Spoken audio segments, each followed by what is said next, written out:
Doing? Hey Andrew, how are you? I'm all right. Hey, just to make sure my Skype recorder is working. Oh, yes, it says recording a call. So I guess that means everything is okay. The last thing I want to find out is after this show that this Skype recorder didn't work and then we'd have to do this all over again. But it's an Well, that MP. would be a drag. Yeah, it's MP3. Have you ever recorded a call on Skype? You know it should work. This is MP3 Skype recorder version 4.11. Okay. That should I I'm hopefully that. recording my end as well, so if anything goes wrong your end, I should have a recording here that you can use. Oh, thank you for that little backup plan. Yeah, no Okay, worries. I always since record my calls. awesome. All right, you know what? Since this is a pre-record, I usually do a 5 to 10 minute news segment at the beginning of the show, but I will not be doing that on this show since it's a Sure. pre-recording. Add it So, later. okay. So, no introduction necessary. I usually starting with an introduction, but that's not necessary either because we're Oh, pre-recording. you'll pre-record that, yeah? Yes. So, if you Okay. just give me a second here, I need to find the specific email that you sent me in Sure. which you give me all that information about There's a all few this. discussion points in there that you might want to pick up on. Oh yeah, we'll try to discuss everything in this interview, even if we have to do a little bit on the fly of each one, just so we can cover them all in a 2 hour span. That would be that's all right with me. That'd be great, yeah. Be good Yeah, to get into them all. let's do that. Okay, so free will, consciousness, consent, natural law, and how it ties into the mind control activities of the entertainment industry. This in turn ties in majority with the phenomenon of predictive programming in music videos, Hollywood movies, etc. All right, before we start getting into the stuff about music, brainwashing, and all the rest of it, we need to first get into the subject of free will, consciousness, consent, and natural law before we talk about how that ties into the mind control and all the rest of it. So, Sure. you got the floor. Tell us what the subjects of free will, consciousness, consent, and natural law mean to you. Okay, well, this is all stuff that I've started talking about publicly this year, really. I wasn't really getting into this before. I was sticking strictly to stuff that goes on in the music industry and exposing all the mind control manipulations there. But as I've researched and studied many other different topics, I mean, I do a huge amount of research in my own time, largely as a result of burning off podcasts and radio shows to CD and listening to them during the many hours that I spend at the wheel of a car. And that's enabled me to gain so much knowledge on so many different subject areas. And in recent times, I've really been investing a lot into understanding these eternal and universal concepts. And a lot of it has come from listening to the work of Mark Passio of whatonearthishappening.com, who really breaks down the whole subject of natural law in a very easily digestible, easily understandable way. He's not the only one that talks about it. There's other folk out there like Max Egan in Australia and Santos Bonacci, who sadly I hear has been nabbed by the police again this week and arrested for the crime of telling the truth. But there you go. That's the world we live in. So there's many different, researchers and commentators that talk about natural law. And the main tenets of it can be broken down very simply into the phrase, do no harm, but take no shit. It's really the simplest way of breaking it all down. You can expand that slightly into the two main tenets of it, which are the non-aggression principle, the expression of the sacred feminine in nature that occurs everywhere, and the self-defense principle, which is an expression of the sacred masculine. And the phrase, when you expand it out that way, goes, do not treat others in a way you would not wish to be treated yourself. It's a very simple truth. It's been understood by civilizations all around the world for eons, and it controls and has an effect over all kinds of human behaviors. And yet people still don't seem to be able to understand this most basic and most simple of rules by which we are governed. Natural law has been called lots of different things. It's had many different names through the ages. It's known also as universal law. It's sometimes called cosmic law. It's called the law of cause and effect, causality, consequentialism. The concept is always the same, which is that our behaviors and our thoughts that we choose ourselves to take through the free will consciousness with which we've been gifted have a direct impact on the sort of experiences that we have in this realm of existence. And that happens both on an individual basis and on a collective basis. the microcosmic and the macrocosmic. It's all based on the decisions that we as humans choose to take, and natural law is there to dish out the consequences of these decisions. And looking around us at the world that we have at the moment, and all the horrific and terrible things that are going on, I would say that humanity in general has not done a great job of understanding how natural law works and how it needs to be applied in our lives. It's a code of morality. And as I mentioned, I've come to understand that it's set into place by the creative force behind the universe. Some people would choose to call that God. Doesn't matter what label you put on it. Again, the concept is still the same. And it also doesn't matter whether anyone believes it or not, or likes it or not. It doesn't care. Natural law doesn't care who believes it, who likes it. It goes on governing our lives regardless, and we reap the consequences of, choosing to follow it or not follow it. And this all comes down to free will consciousness. And I've come to understand that as humans, we are unique among sentient beings in being gifted with the ability to make free will choices for ourselves, rather than responding to, instinctive animalistic behaviors. We actually have the capacity to make moral choices one way or the other. And the choices that we make play out in the type of reality that we experience. And, these are the eternal and universal concepts that I've come to understand. There are links to the corporate music industry and the stuff that goes on. It might not seem like it at first. These two subject areas may seem to be completely unconnected and very disparate, but there are definitely connections, and hopefully in the course of this conversation we can explore how some of those fit in.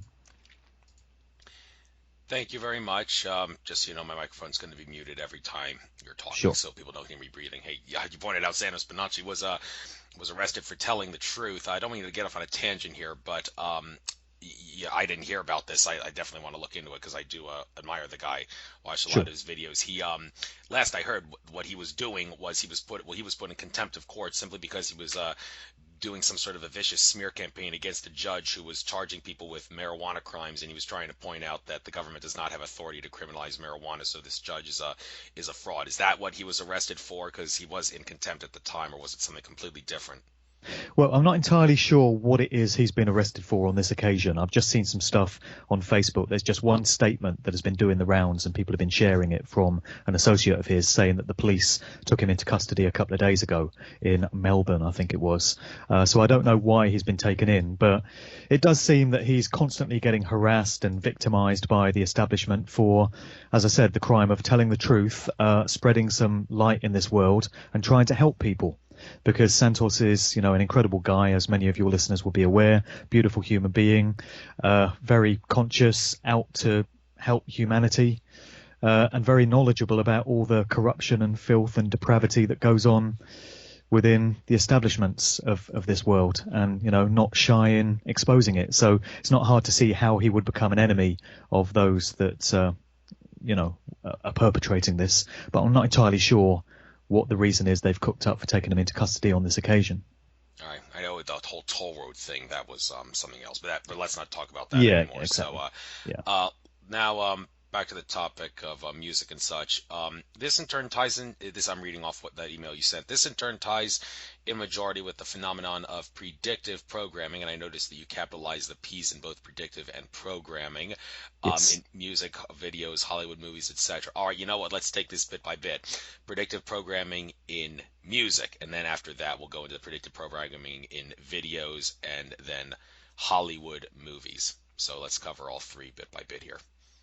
Yeah, well, I think by getting into how predictive programming works, it's the best way of illustrating how what I just mentioned, free will consciousness and natural law, how those concepts tie into what's being done in the corporate music industry. Because there's probably a lot of people out there scratching their heads at the moment thinking, why the hell did he start talking about that? I thought we were talking about the music industry. I do want to demonstrate how there are links.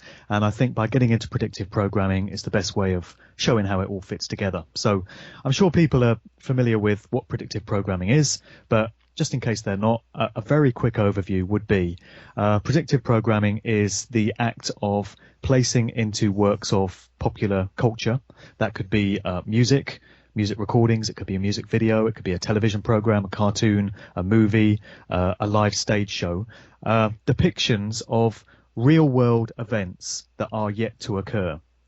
And these depictions seem to foreshadow what is to come in some symbolic way. Some of them are more blatant than others, but there have been so many examples over the years, and there are so many YouTube videos and blogs and articles on the subject now that people might want to delve into, that it's just an absolute phenomenon that has taken on a life of its own. And some examples would be, probably the best examples come from the world of movies, to be honest, and the absolute classic one is 9/11. There were so many depictions of various aspects of what came to pass on September 11th, 2001 in various movies leading up to that year. The number of examples that have been found goes into the hundreds. It's literally hundreds and hundreds. And there's YouTube videos on the subjects that run on for minutes and minutes and minutes, consisting of little snippets and clips. All kinds of movies, from Back to the Future to Independence Day to The Terminator to The Matrix, cartoons like The Simpsons. So many aspects of 9/11 just seem to be cropping up in these movies. How could this be? How could there have been foreknowledge of what was going to happen unless there is massive complicity in the upper levels of the Hollywood film industry and the TV industry and the music industry with those that actually pulled off the events of 9/11? I would suggest there is complicity, and there's lots of interconnected links between the various parties concerned there. How else to explain how these items could have been placed into all these movies? You get it in music videos as well, not as often as in Hollywood films, but there have been some examples of predictive programming in music videos for events which came to pass. One which I usually cite is a video by Lil Wayne for the song My Home Is Still, which came out in 2012, I believe it was. And in the film, there's a split-second scene of Lil Wayne in a movie theatre surrounded by 12 skeletons. And this video was released just a few days before the story broke of a shooter, apparently, we're told, who went on the rampage in a movie theatre in Aurora, Colorado, and killed 12 people during a screening of the Batman Dark Knight movie. And so you have these 12 skeletons in the Lil Wayne video. You've also got various other scenes depicting Batman imagery in that same video, which would appear to imply some prior knowledge of, what was to come to pass. And of course, in many of these stories, like the Aurora, Colorado shooting, and you can get to Sandy Hook and the Boston bombings and all of that, and stuff that happens over here in the UK as well, like the Woolwich Lee Rigby incident, many of them are quite clearly hoaxes. They did not happen the way the mainstream media has told us. That's a surprise, isn't it? And in many cases, they are staged events using crisis actors. But it doesn't matter whether the event in question is a real-world one, such as 9/11, which obviously did happen, or whether it's a staged one like the Aurora theatre shooting. The predictive programming is still in place for a reason, to subliminally implant images in the minds of the public and to hijack their free will. And there are three main reasons why predictive programming is done, according to many researchers, and I would go along with this as well.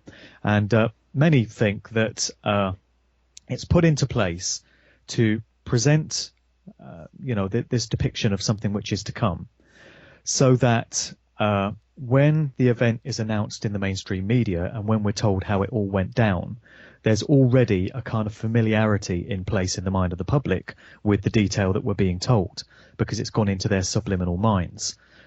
All this targeting, all this mind control happens on a subliminal level. It's all aimed at the subconscious mind, where there's no critical kind of discerning of the detail taking place, but all the symbology is being absorbed nevertheless. And then the second reason is, a lot of people believe that by creating a kind of energetic link with the viewing public through these movies and music videos and such, and by putting these depictions of things into them, they're helping to energetically empower what they want to happen. So, they're symbolically representing something that they plan to do. And when you've got a massive viewing audience that are all subconsciously giving their energy and attention to it, their life force energy, it's helping to put so much emphasis and so much energy into that scenario that it helps it to manifest into reality, which is what they want. That may sound very out there for a lot of people, but I think there is a lot of feasibility to that.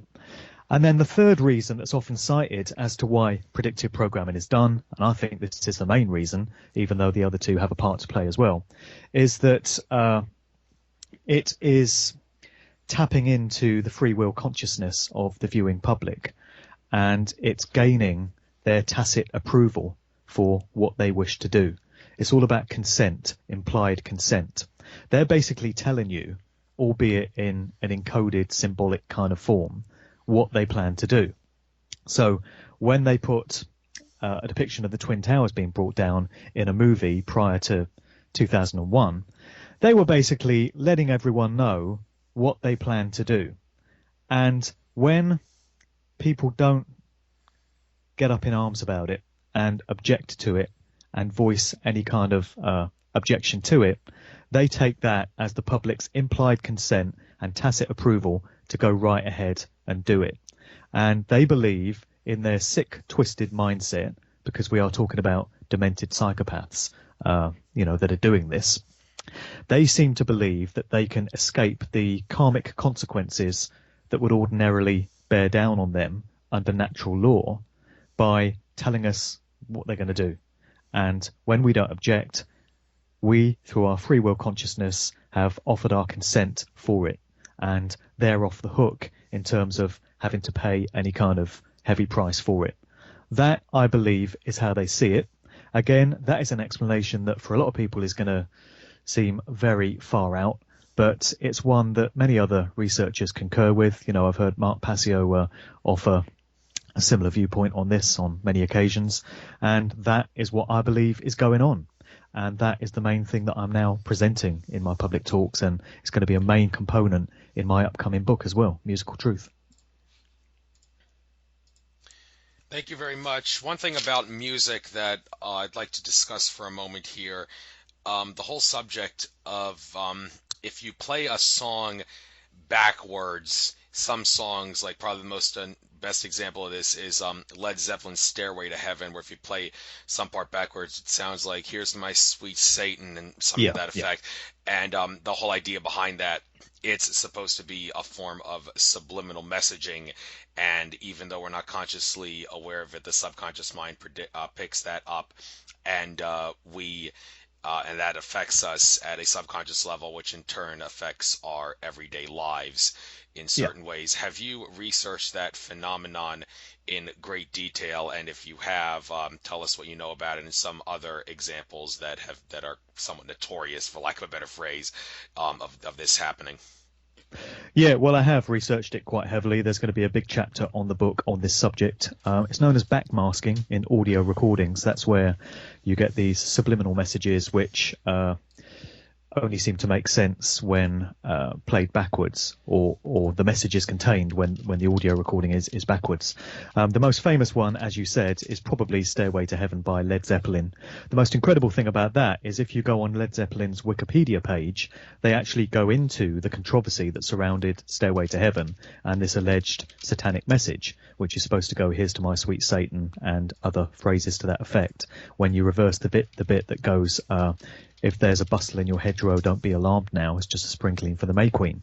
That is the section of the song that is said to contain the message. And they give you an audio excerpt of the piece of the song going forwards, and also an audio excerpt of what it sounds like backwards, so that you can play it for yourself and see what you think. And it's incredible that this has made it onto a controlled mainstream site like Wikipedia, which is very controlled, but nevertheless it's there. You've got other examples. The Beatles were said to have put loads of subliminal messages into backmasked recordings. Revolution Number 9 is a famous one where the voice saying "number 9, number 9, number 9," when you reverse it, is supposed to be saying "Turn me on, dead man," which is the origin of the Paul is dead myth, or well, maybe not myth, concerning the replacement of Paul McCartney. That's something else we can get into today if you like, but I'll leave it alone for now. And another example, a more modern example, that is supposed to contain a backmasked message, was Madonna's "Justify My Love," And I've given an anecdote about this in some of my public talks because I've got a bit of a story about it, which is that I was working in a radio station many years ago, about 25 years ago, when Justify My Love first came out. I just started out in the industry. That was like my first job. And I was just this junior sort of tea maker and toilet cleaner that used to hang out in the radio station studios late at night and just tinker about with all the studio stuff. And I remember hearing on a TV program over here that was looking into the phenomenon of backmasking, that Madonna's Justify My Love was supposed to contain one such message. And it was supposed to say, "Here's to my sweet Satan," at some point in the recording. Or "Hear Us, Love Us, Satan," I think was another one. And being curious at the time and being young and quite naive, I thought to myself, I'm going to have to try this and see if it works. And this was in the era of reel-to-reel quarter-inch tape still, way before computers. And so I got a recording of the song, put it on this reel of tape, and played the tape backwards to see how it came out. And the way it came out absolutely chilled me to the bone, because it was about 3 o'clock in the morning. The only other person in the building was the on-air presenter next door. So I went in to get him and I said, "You've got to come and listen to this. This is incredible." Brought him back into the studio and went to replay the tape. And there was no recording on the tape. It had completely disappeared. And I've got no explanation as to why it should have disappeared, but it just wasn't there. And that was my first sort of encounter with the world of backmasking. Interestingly, Aleister Crowley, the notorious dark occultist, his story crops up time and time again in the music industry. When you go back into the early days of rock and roll and going through the various decades into the hip-hop era with the likes of Jay-Z now, there's been such an infatuation with the works of Aleister Crowley from so many musicians. From Jimmy Page of Led Zeppelin, who famously bought his house on the shores of Loch Ness in Scotland, Boleskine House, where all sorts of supernatural stuff is alleged to have taken place, going through Elton John and David Bowie, the Beatles, the Rolling Stones, an absolute fascination with Aleister Crowley throughout, Ozzy Osbourne as well. And in many ways, Aleister Crowley was the original rock star, because his life was all about sex and drugs and rock and roll and ritual sex magic. But one of his teachings from the Book of Law that he famously channeled from a spirit when he went into a trance state, and he had this book of the Law dictated to him, which was the origin of his Thelema religion, was that he encouraged his followers to train themselves to speak backwards and to listen to audio recordings backwards and to be able to interpret messages backwards. And, you know, one of the commands is let him teach himself to listen to phonograph recordings in reverse, I think was the wording. And for anyone that thinks this might be conjecture and that you kind of hear what you want to hear in any recording, and that if you set out to hear an allegedly satanic message in a backwards piece of music, you're going to, if you make yourself want to hear it enough. There was some validation that came for me a couple of years ago when I heard an interview on Radio 314, part of the Red Ice radio network out of Sweden. And it was with this guy called John Kelly. And he is the proprietor of a site called yourinnervoice.com. And he works out of Canada. And he's a reverse speech therapist. And he's taken on the work that was pioneered by a guy called David J. Oates, who was an Australian who first kind of did some research into the scientific nature of reverse speech. And the idea is that in our everyday speech, we are constantly encoding our true thoughts and our true intents and that which dwells in the very depths of our psyche in our speech. And we're doing it in a way that can only be understood when the speech is listened to backwards. And this guy, John Kelly, now runs therapy courses for people that have, you know, issues and things they want to iron out about themselves. And he gets them to record a whole load of speech, just talking about whatever they feel like. And then he listens back to the messages in reverse and tries to identify hidden messages that give a clue as to what's really on their mind. And in this radio interview, he gave a couple of examples that people can listen to. He had this woman that had always carried around this complex of guilt over the fact that when she was little, she was holding the hand of her little brother by the side of a road that they were waiting to cross. And she let go of the brother's hand, and he ran out into the traffic and was killed. And, this has haunted her ever since. And this guy identified in a piece of reverse speech the phrase, better hold on to him, in some, she was just talking about something random, and you put it into reverse, you hear the phrase, better hold on to him, which was a thought in the very depths of her mind, her subconscious mind, that had come out in the course of this speech. And then there was another guy who was trying to make a go of this small business that he'd got, and he was encountering all these, business problems. And in his piece of speech, when it's played in reverse, you hear the phrase, hurry, life is a lesson, which is apparently on his mind at that time. So there would appear to be something very scientific to this phenomenon of backmasking. And those that have been using it in the recording industry, Led Zeppelin, the Beatles, whoever else has employed it over the years, would appear to understand this. And there was a famous case as well involving Judas Priest, the rock group, which went to court in 1990.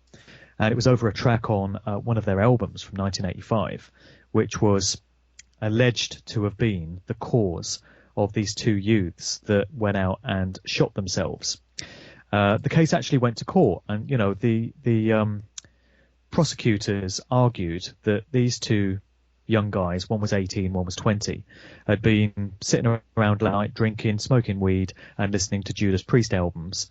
And apparently they'd been listening to this one track that had this subliminal message embedded in it, and the words were simply "do it, do it."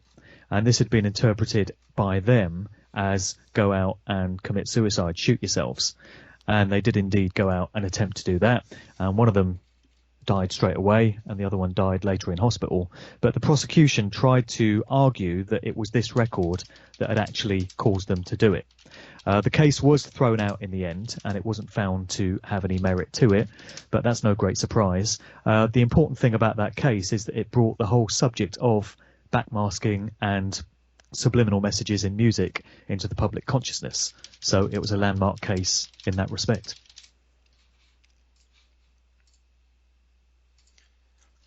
Thank you very much. By the way, shame on me for not noticing that backmasking is one of your works. I'm looking down here on the list, and I notice it is one of the things that you wrote here. So I guess as we go down this list, I'll just skip over that.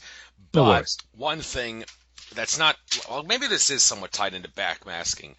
The whole thing about the Pink Floyd Dark Side of the Rainbow, how if you pair the 1973 Pink Floyd album The Dark Side of the Moon with the visual portion of the 1939 film The Wizard of Oz, it produces moments where the film and the album appear to correspond with each other, and Pink Floyd asserts that it's just a coincidence. We did not plan this by intelligent design. Well, first of all, there's no such thing as a true coincidence. Everything happens for a reason, as anybody in the spirituality and metaphysics communities could tell you.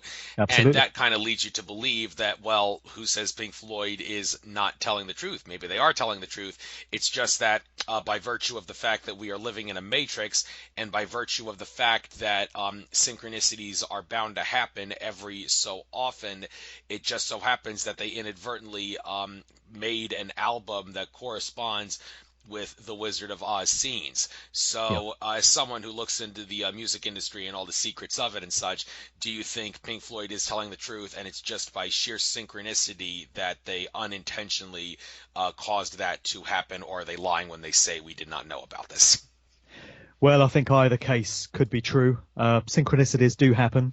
The universe interacts with us in all kinds of meaningful ways, which we might not be aware of. And I do believe it causes many scenarios to take place. They are apparent coincidences, but as you say, they're not really, because there's no such thing. Everything does happen for a reason. So it could well be the universe making its presence felt by, in some way, causing these two things to match up. I've never actually tried that one myself. I really should someday. Maybe there's a video on YouTube where somebody's put the soundtrack to The Wizard of Oz and you can absorb it that way, but it's a fascinating idea. The Wizard of Oz, of course, is often cited as a trigger for MK Ultra mind control victims when you get into that whole subject of mind control. You've got The Catcher in the Rye, the book by J.D. Salinger, which is often cited as a trigger. And then you've got The Wizard of Oz, which is often cited as something that causes mind control victims to dissociate from reality due to the imagery that's put into it. So that's a very interesting movie to look into, and isn't it interesting that that's the one that is said to be paired with Dark Side of the Moon?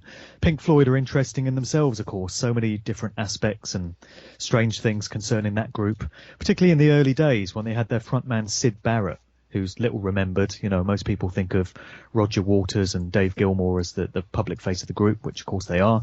But back in the early days, Syd Barrett was the frontman.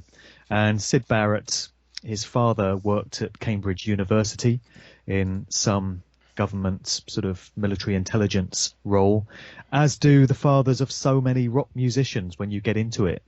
You know, there are so many ties to the military industrial complex and various government departments interlinked with the rock music world. You would think that these two walks of life would be as far removed from each other as it's possible to get. But time and time again, when you look into the backgrounds of so many of these artists, going right back to the very early days of the rock industry, you find that there are links there.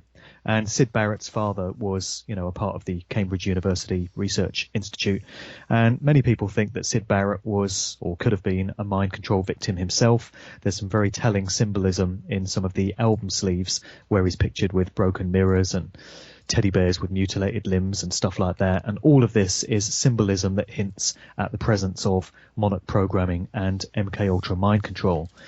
Trauma-based mind control, which is a very ugly and sinister subject area, but it's another one which is very intricately entangled with the story of the music industry, going right up to present day. Why could this be, you might ask, which is a very good question, but they are all interlinked. And then you've got other things with Pink Floyd. They appeared to be sort of criticizing or questioning the nature of the educational establishment with Another Brick in the Wall when that track came out with the lines, "We don't need no education, we don't need no thought control." You know, that's a bit of a truther's anthem these days, because people have leapt on those lyrics and said, you know, Pink Floyd understood the mind control and social engineering agenda of the educational game, and they kind of encoded that into that song. Very interesting video to it as well, all about thought control. And so many other things about Pink Floyd over the years. Roger Waters in recent years has become very vocal in his support for Palestine, and he's been very anti-Israel in a lot of his public comments, which clearly is going to make him many enemies at the top level of establishment. But I would say respect and kudos for him for being a rare voice to dare to speak out about the Zionist regime of Israel and its massacre of the Palestinian people. So it's just another aspect to the interesting story of Pink Floyd, really. There's so many you can get into. Yes, indeed. And I do want to, similarly to how you said a lot of things regarding 9/11 and other government staged false flags could be seen in the movies and such, and also TV shows for that matter. Another thing that seems to be very prevalent in the present day in regards to this issue is the whole thing regarding September 2015. Oh, I'm getting an echo here. Let's just try to disregard it. September 2015. I've watched a lot of interviews, not interviews, a lot of videos recently from this guy, Mr. Cat Eye, who has some sort of what seems like a magical penchant for being able to find codes and messages and things like crop circles and Google Doodles and even movies and such. And in the recent times, he's been talking about how you can find all sorts of things that seem to pertain to the time period this upcoming September, from September 21st to September 28th. A lot of things are supposed to happen in that time. There's the theory that an asteroid was going to hit the Earth on the 24th in the Atlantic Ocean, although in my recent interview with Andromeda Council contactee Tolek, he said that his ET contacts told him they're not going to let that asteroid hit. Also, the Pope is coming to America. He'll be in Philadelphia on the 27th and the 28th, and some people are talking about how that seems to be a violation of church and state when he's going to be talking to Congress and communicating with Obama. Mr. Cat Eyes also talked about how in alternate timelines on the 23rd and the 24th, the government is going to be staging false flags, and they're going to try to do some sort of timeline manipulation in that regard in our reality to screw us over in some way. And on the 28th, there's a lunar eclipse, which is the final eclipse in a tetrad series of eclipses, and that time period, according to the Jewish calendar, as this guy Jonathan Kahn talked about in an interview with Leanne McAdoo of Infowars, that is a super Shemitah. Every 7 years we got a Shemitah. Every 49 years we have a super Shemitah. All the details of what a Shemitah and a super Shemitah is, you'll watch the interview to learn that, but it's basically just a consequence of the ebb and flow of time. That time is cyclical, and things will happen in cyclical events over time. And every 49 years, it's very significant, and that's going to happen in this upcoming September. And also Matt Kahn, no relation to that Jonathan Kahn guy, in an interview with Helene Lipson of In5D Radio, said that 1/3 of humanity will resonate with 5D consciousness around that time of that lunar eclipse on the 28th of September. And Mr. Cat Eye and others have talked about how in the industry you can find all sorts of things that seem to pertain to this upcoming time period from September 21st to the 28th. And oh yeah, I forgot to mention an interview with Michelle Walling of In5D. Simon Atkins talked about how we're going to have some sort of a galactic superwave of sorts. Paul LaViolette is well known for talking about galactic superwaves coming every so often to hit the Earth and are part of the solar system. And Simon Atkins said that some sort of a galactic wave of that nature is going to be hitting us on that time period in September. So have you researched this subject of things in the movie and music and such industry pointing to this upcoming September as a very, very significant time period in both potentially good and bad ways? Well, in a word, no. I've not specifically researched September 2015, but I am aware that many people are anticipating something, pretty major occurring. I guess we don't have long to wait. We'll soon know. But yeah, I've heard the theory that things go in 7-year cycles. And 7 years ago, we had the massive engineered financial collapse, the banking, financial industry collapse, which was absolutely made to happen, of course. Why would we be surprised at that? And then 7 years prior, of course, we had September 2001, the events of 9/11, and then you take it back to September 94, and there was a whole bunch of stuff there. So it wouldn't surprise me at all if something big is going to go down in line with that 7-year cycle. Many people seem to think it's something to do with the closing stages of Jade Helm, the big military drill exercise, which is going to culminate in September. That may well be something planned with that. I'll just finish with a couple of examples of predictive programming that do apply to events of this year, though, which people might be interested in, because there's a couple that have come up. First off, you might recall there was a plane crash in March of this year. A Germanwings plane came down over the French Alps, and it was on its way from Barcelona to Dusseldorf, Germany. And what we're told is that the co-pilot, this Austrian guy who was depressed and, psychotic, engineered a way of getting the pilot out of the cockpit, and he then barricaded himself in and deliberately flew the plane into the ground, killing everyone on board. Excuse me, my phone's just going off there. And so that was the official version of that story. There was a little known Argentinian film called Wild Tales, which came out a short while before that event. And it was a montage of 6 stories. And they were sort of dark comedy, satire in nature. And in one of these stories, there's this guy who is an airline pilot, and he decides to get revenge on various people that have wronged him and pissed him off in his life. And I think it's his wife or his girlfriend has cheated on him, so she's one. And then there's a business colleague that's done him down in a business deal, so he's another. And he gets all these people onto a flight. He invites them all on one of his flights. And when he's got them all assembled there, he barricades himself into the cockpit in the narrative of this movie and deliberately flies the plane into the ground. And isn't it interesting that that came out just a short while before this story, or at least the version of it that we're told? And then more recently, in the States, of course, you had the Charleston church shooting in South Carolina. And it doesn't take researchers long to identify these depictions of these things in movies.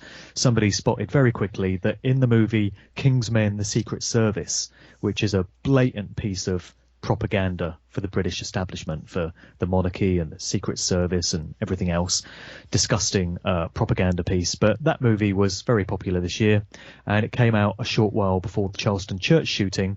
And there's this extended scene in it where you got Colin Firth portraying this British Secret Service character, And in a mind-controlled state, he goes into this church and starts committing murder and mayhem and shooting and stabbing everyone in sight. And before long, he's slaughtered the entire congregation of this church before he gets taken out himself. So isn't it interesting that that scene appeared just before the Charleston church shooting?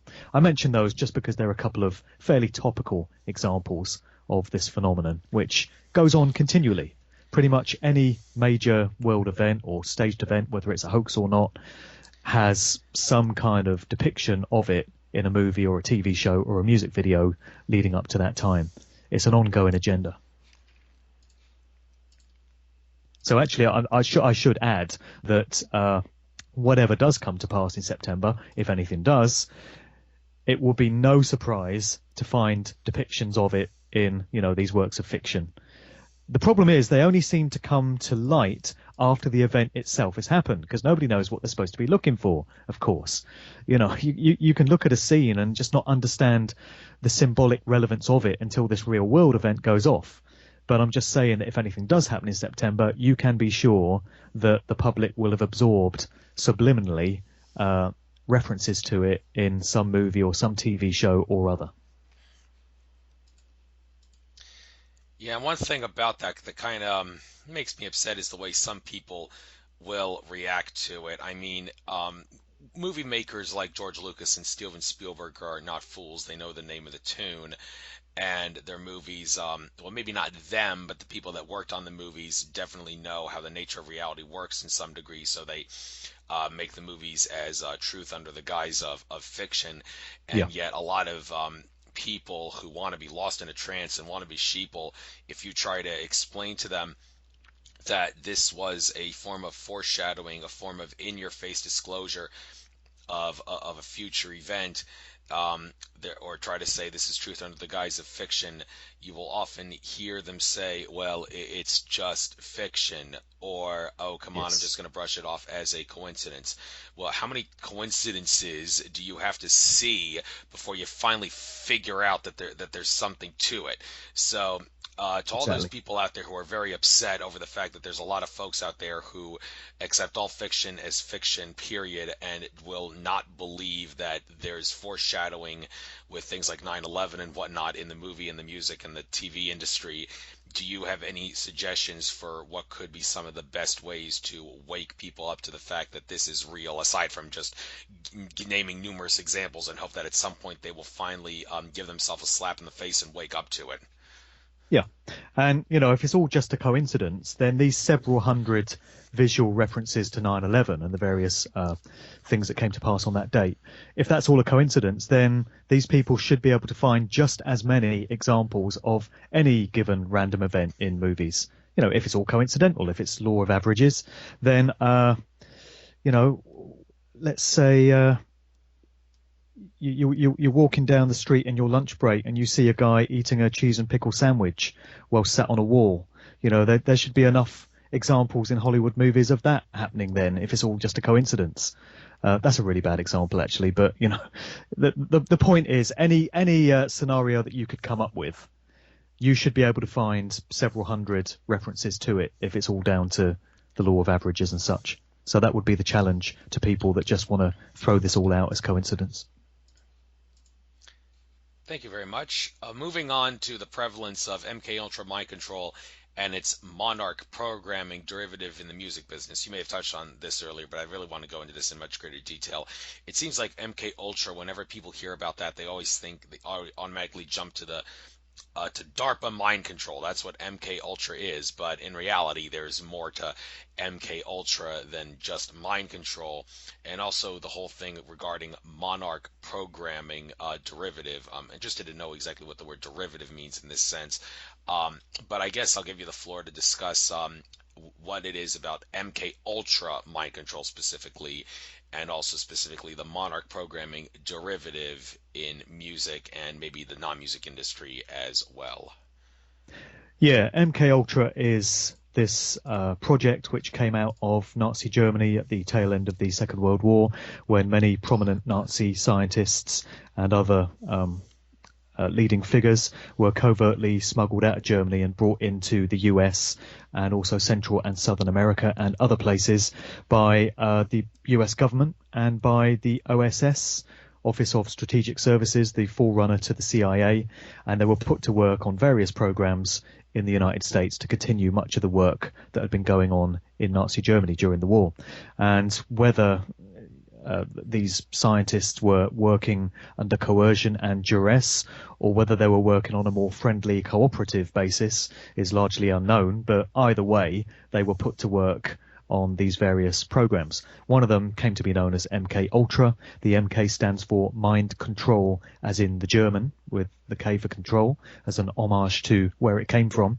And there are various ways in which it works, but it's all about subjecting the victim to levels of trauma that cause the mind to dissociate from reality, as the mind's only way of dealing with the situation in which it finds itself. It kind of shatters into different compartments in order to dissociate from what it's perceiving. And it was worked out that these various different compartments, or alters as they're known, can then be programmed to each have their own personality, completely separate and independent of the others, but all operating within the same overall human mind. And then you have what's known as a front alter, which is the representation of that person that interacts with other people on a daily basis. So that's the person that you are most familiar with, but they've got all these other identities within their fractured mind state that can be brought forward to the front and triggered in various ways. And as I mentioned, the Wizard of Oz is supposed to be a regular mind control trigger, as is the book Catcher in the Rye. It can be pieces of music, it can be words and phrases, it can be colors, it can be patterns. Any of these things can cause these dissociative identities to kick in and take over temporarily the identity of that person. So they tried doing this on Manchurian Candidate style assassins. Anyone that's seen the movie The Manchurian Candidate, the original, I would suggest, rather than the remake, will be familiar with what's going on there. It's assassins that do the bidding of the sort of black operations side of the CIA and the American government by carrying out assassinations, but the victim concerned, or the perpetrator concerned, has no memory of what they've done once they are clicked back out of their mind-controlled state, back into their regular alter. So it's an ideal way of getting these assassinations done, but not leaving any kind of dangerous trail behind. So you've got Manchurian Candidate-style assassins, and these have been deployed in various situations over the decades. Some examples would be Sirhan Sirhan, the guy that is said to have shot Robert Kennedy, although the reality is probably slightly different. Same thing with Mark David Chapman, who is said to have shot John Lennon, but again, I think the reality there is slightly different. These guys were, the fall guys, the patsies in many cases, but they were definitely mind controlled, as have been many others. John Hinckley, the guy that shot Reagan, is said to have been the same, and he's also said to have been affected by the book The Catcher in the Rye, in the same way that Mark Chapman was. But besides mind-controlled assassins, they also used trauma-based mind control in the entertainment business. And it's absolutely prevalent throughout Hollywood, the Hollywood film scene. And you've had the actress Roseanne Barr that has gone public recently and done interviews where she's spoken of the fact that MK Ultra mind control is absolutely rife in Hollywood, and that many of your favorite household name actors are subjects of it and have undergone it. And it's absolutely rampant in the music business as well. And many A-list artists that people will be familiar with in these times are strongly thought to have been subjects of mind control. Within the music business, you have this division of MK Ultra, which is known as monarch programming. And there's some great articles about this and how it all works and the methods that are employed on the website Vigilant Citizen, which people might want to check out. It's at vigilanttcitizen.com. Pretty much a leading authority on how monarch programming works. It's called that because its central symbol is the monarch butterfly, this very distinctively coloured orange butterfly. And the reason they chose that is because the monarch butterfly is supposed to be able to pass on information from generation to generation. Uh, Dissociative kind of information is passed on through the bloodline. And that's supposed to be symbolic of what goes on with the human victims of monarch programming. And there's all kinds of other symbolism that hints at the presence of monarch programming as well. As I mentioned earlier, some of them are dolls. You see dolls everywhere, particularly Barbie dolls with pink hair. And whenever you see dolls with mutilated limbs, with an arm missing or a leg missing, that is strongly hinting at the presence of mind control. Also mirrors, particularly smashed mirrors, and teddy bears and Mickey Mouse ears, which is straight out of the satanic Disney Corporation, which is definitely not all it appears to be. And there's much more to know about what really goes on at Disney. And some people think that there are mind control programming centers located at Disneyland and many of these other theme parks under Disney. And they're actually carrying out this stuff while the public is walking around above, completely oblivious to what's going on. But all these symbols like teddy bears and dolls and such are hinting at the corruption of the innocence of youth, basically, of childhood, because they get a lot of these victims when they're children. They're much more easily programmable at that stage, and they remain victims of this throughout their lives. So some artist names that keep cropping up time and time again among researchers into MK Ultra and monarch programming include Michael Jackson, Britney Spears. So when you saw Britney Spears going a bit crazy a few years ago and shaving off all her hair and acting erratically and attacking cars with umbrellas and such, many researchers believe that that was an indication of her programming wearing off, because sometimes after a few years it does start to wear off and the conscious mind starts to kick back in and overwrite the reality of that person's mind, and they have to go back into the lab and be reprogrammed. And that's what many people believe we saw happening with Britney Spears during that strange period of hers.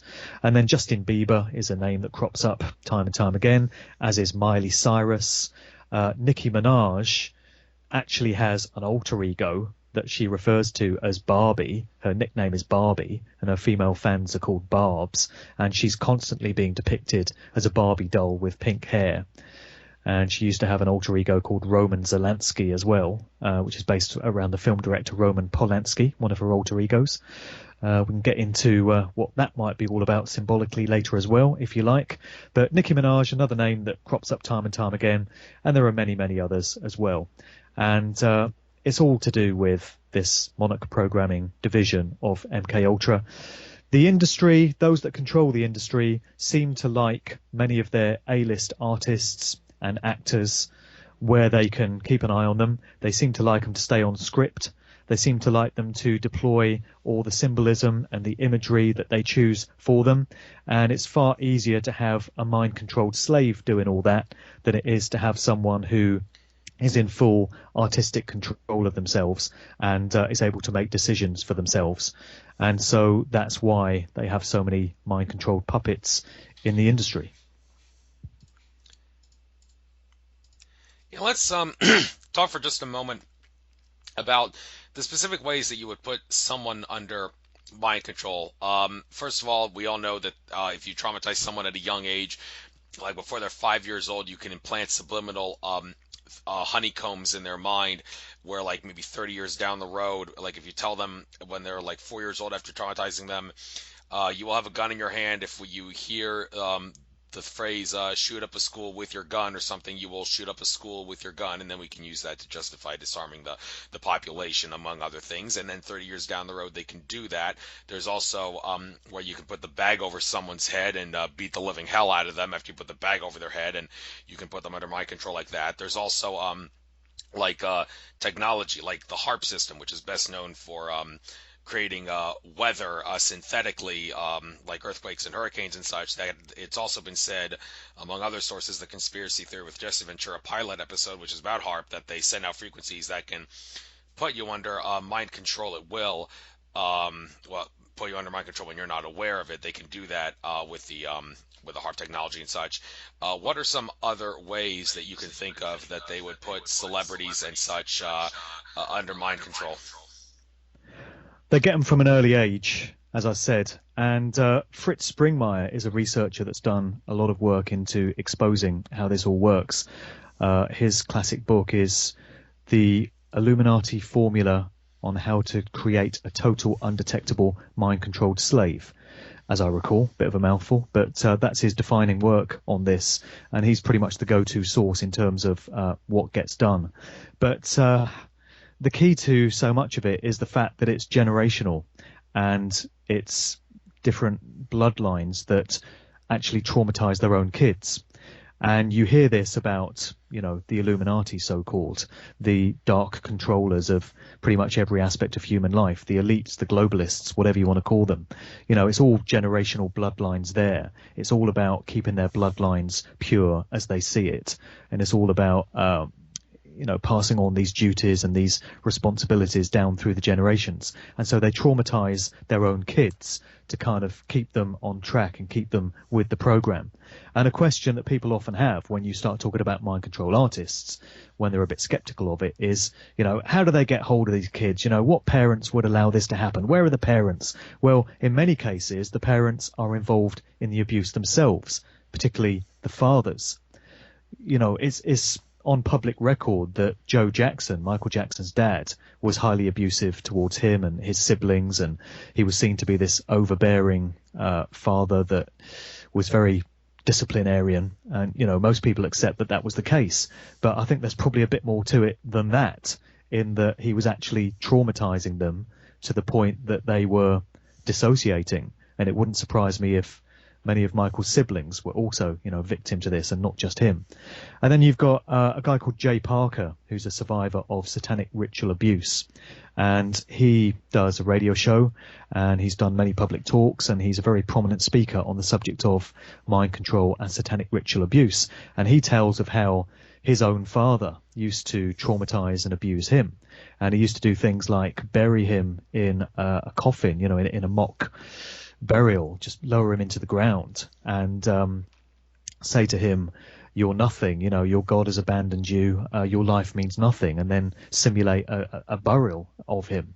And this is the sort of stuff you hear about being done by kids' own fathers, who they're supposed to be able to look to for protection and security and safety. And when you've got your own father abusing you in this way, what does that do to a human mind? And you hear that what they do sometimes is the fathers, or the parents generally, will act in a very kind, sort of benevolent way towards a child 1 minute, and then the next minute they totally flip and they're just being completely evil towards them. And, again, that has an effect on the mind, and it causes it to dissociate from reality. And they're doing all this sort of stuff behind closed doors, in family type situations. I think they're doing it in labs as well. They obviously have mind control labs where they take these kids in and inflict all these kind of horrors and traumas on them. And, it's a deeply sick and disturbing world, and a very unsettling subject area. But it is going on. It is real, and it's not going to stop until people acknowledge it, and until people, decide that they're going to raise awareness of it, so that we can stand any kind of chance of doing something about it. It's very tempting to switch off from these dark, unsettling subject areas, but nothing changes in the world if we do. Yeah, people do need to wake up to it, because mind control is one of those things that's easy to conceal in many regards. By the way, you mentioned Fritz Springmeier. Had him on my show. We did talk about this. And one interesting thing, I don't know how much you look into the sports industry and such, but Fritz Springmeier, and this is, I guess it's kind of significant, I'm pointing this out now because, football and hockey season are very near right around the corner. He said that a lot of NHL and NFL players and coaches are actually under trauma-based mind control, and that's the primary way by which they rig the games, among other things, making coaches call stupid plays and have players fumble balls, or if it's a quarterback, throw an interception against his will. You don't actually have to tell a player or coach, when the spread is so and so points, make a mistake on purpose, or we're going to show pictures of you with naked girls or something like that to the whole world. You don't have to rig games like that. You could just put them under mind control. But you have to understand, it's a lot harder, you would think, to mind control a whole team of players and coaches than it would be to just put a single celebrity or singer under mind control. And an implication behind this is you would think, okay, well, what kind of mind control are these people under? I mean, are these players and coaches, were they traumatized from a young age, and then it was known many years beforehand that they would become players and coaches in the NFL or the NHL, and there was a conspiracy to make sure that the teams drafted these specific players that were under mind control? I mean, like I said, I don't know how much you look into the sports industry, but Fritz Sprengmeyer is not a conspiracy theorist. He makes sure to stick with facts. If he says that NFL and NHL players and coaches are under mind control and that's used to rig the games, can you perhaps offer any hypothesis as to how they would put a whole team, or a majority of a team anyway, like that under mind control? I'm not entirely sure the methods that would be used for that. It doesn't surprise me to hear that that is the case within the sports industry, because it is everywhere. It's not just the music industry. As I mentioned, Hollywood movies are absolutely full of it. You have television presenters that seem to be mind controlled. There have been examples that people have posted in YouTube videos of newsreaders that just seem to, something triggers them and they go into one of these dissociative states and they just kind of freeze, or they just start rambling and just completely dissociating from the situation in hand. There was this television presenter, I think his name was El Roker, and he was on a live link with that nice man Anderson Cooper of CNN, or CIA, perhaps I should say. And he's doing this live link, and El Roker is stood with a couple of other presenters, and one of them makes a reference to, I think she says, the Holy Ghost. She manages to work the phrase Holy Ghost into the conversation. And at that point, this guy, El Roker, just completely freezes and turns into a statue. He's just got this completely vacant stare on his face, and he holds the pose for seconds and seconds and seconds before they cut the live feed. And Anderson Cooper's just kind of laughing at him, but it seems pretty clear to me that he's clicked into a mind-controlled state. So TV presenters are involved. The sports industry doesn't surprise me at all. The model industry, modeling the upper ranks of that particular industry, very much involved, high fashion. The porn industry, I think they've got all bases covered. Mind control is everywhere. Indeed, it's all over the place, and like I said, it's hard to notice. But one thing that's also hard to notice is whether these celebrities and singers and such, are they going along with this, or are they doing it against their will? I mean, for example, we'll get into this in a little bit when we talk about occult symbolism and such, but before we get into that, let me just throw out one example, like the whole Super Bowl halftime show, for example, like with Madonna, with her coming out like shaped like Baphomet and all that stuff. I mean, she's just one example, but a lot of these celebrities that have all sorts of Illuminati and occult symbolism and are doing a lot of things that are satanic in nature. One question that people have is, are they doing this because they're under mind control and that's causing them to do it?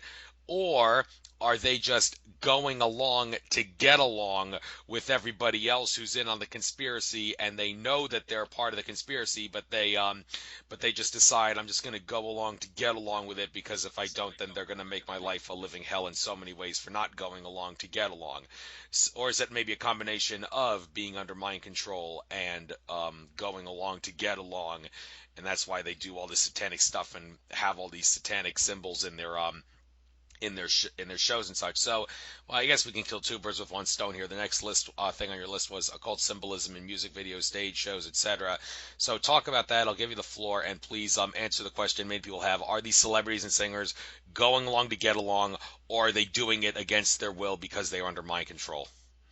Okay, well, I'm pretty sure it's a combination of both, and I will get on to expanding on that shortly. But I did just want to pull up this excerpt from my book here, because I was trying to look for this while we were talking. Just before we move on, we were talking just there about generational bloodlines and the fact that many of these children are kind of brought into the mind control program just by virtue of their genes, that the families that they've come from. And it's fascinating when you start to look into the genealogy of various celebrities, because you discover that so many of them are linked to each other and to other prominent figures in society, politicians and historical figures and such. And I put together a few examples here just to illustrate that point. Brad Pitt and Angelina Jolie are related, which people might not realize. They're 21st cousins, and it would appear that it was always part of the plan for them to become a couple. It was always destined for them to be together, and so their relationships with Billy Bob Thornton and Jennifer Aniston were like temporary distractions. You know, these people, they trace the bloodlines through these different generations. They know where they all are, and they engineer it so that they end up with the people that they're meant to be with. So we have some other examples. Brad Pitt is related to Barack Obama, as is George W. Bush. Brad Pitt is also ninth cousin twice removed of the outlaw Jesse James. He's the 12th cousin of both Prince William of England and the movie director Spike Lee. So that might explain why he gets so many Hollywood roles. Then you have Sherry Blair, the wife of Tony Blair. There's lots to say about Tony Blair, but we won't say it today because we'll be here forever. Sherry Blair was actually a descendant of John Wilkes Booth, the man accused of assassinating Abraham Lincoln. And then when you get into the Queen of England, you realise that she just happens to be a cousin of the British Prime Minister David Cameron. And she also happens to be a distant descendant of Vlad Dracul, aka Vlad the Impaler of Transylvania.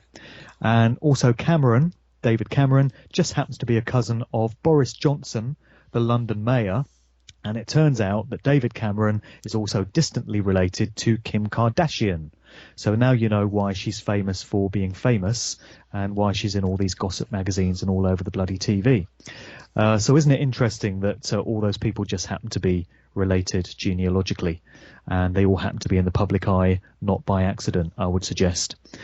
Just to get on to this question as to why these celebs flash up all this symbolism then, I do think it's a combination of the two. I think many of them are under mind control, and perhaps part of their programming involves them being required to flash up these symbols and such. I think there's little doubt with people like Britney Spears and Miley Cyrus and Nicki Minaj that they're not in control of their own minds.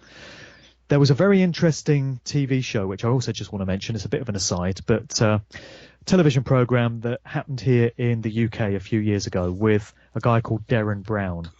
I'm not sure how much up on Derren Brown folk in the US are. He's probably what you would say is the UK equivalent of David Blaine. He's an illusionist and trickster, and he had a whole bunch of shows on Channel 4 here in the UK, and he did one a few years back looking into the phenomenon of MK Ultra mind control.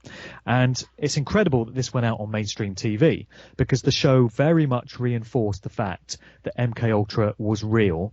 It was very much a product of the CIA. It was claimed to have been decommissioned in the 1970s when they admitted to the fact that it had been going on, but they claimed that it was no longer in place. I think that is probably not quite the case. But this program looked into whether it was real or not, and whether mind-controlled assassins could actually be triggered to perform these functions.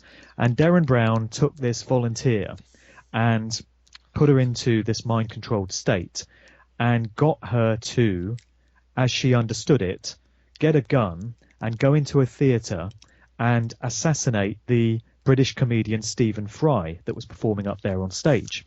Now, as far as she was concerned, in her mind-controlled state, she believed that she was actually carrying out this assassination. Of course, Fry was in on it, and the gun was loaded with blanks, and he pretended to be shot, but of course it was all part of the plan. And it was all designed to investigate as to how far she would actually go with this, when she'd apparently been put under mind control by Derren Brown. And so viewers were left with the view that mind-controlled assassins are very real, and that MK Ultra is actually this tangible thing. Just wanted to mention that. So these artists flashing up the symbols and such, I think many of them do it because they are required to do it as part of their induction and initiation into the upper ranks of the industry. There's a very high price to be paid for fame and fortune. It doesn't come for free. And if you want the fame and the celebrity bad enough, you are required to absolutely put yourself in the hands of the dark controllers. And we have a situation now where A-list artists like Jay-Z, Beyonce, Kanye West, Miley Cyrus, Katy Perry, Kesha, any number of other prominent musicians, Rihanna, that you would care to name, are absolute puppets and stooges at the hands of those that control them. So if they're told to flash up the Baphomet horned hand symbol at some award show or other, they're going to do it. If they're told to flash up this diamond rock sign that Jay-Z is so fond of putting up at stage shows and in videos and such, he's going to do it. It's something that's required of them. I think they've got very little creative control over these things. They want the fame and fortune bad enough, or they've not had any choice in the matter because they've come from one of these mind-controlled generational bloodlines. But these are the requirements that come with membership of the upper ranks of the entertainment industry. You know, you see Hollywood actors doing the same thing. You see the same symbols. You see the Baphomet horned hand thing, Il Mano Cornuto as it's known. You see this triangle of manifestation said to be the rock sign. That's done time and time again.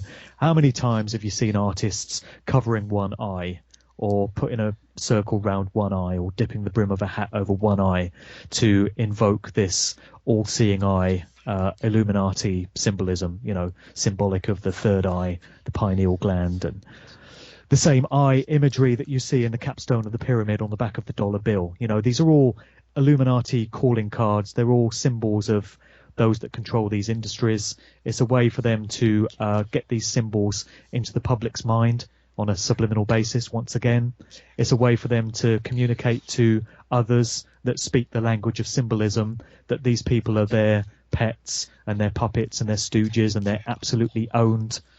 You know, the number of artists that have done this one eye symbolism thing, covering their one eye, is into the hundreds. And you can find a picture of pretty much any prominent music star of these times doing it.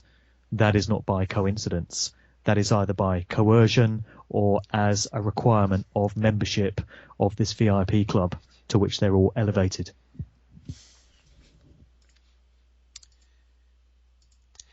I'd like to talk for a moment about something that may tie into occult symbolism and such.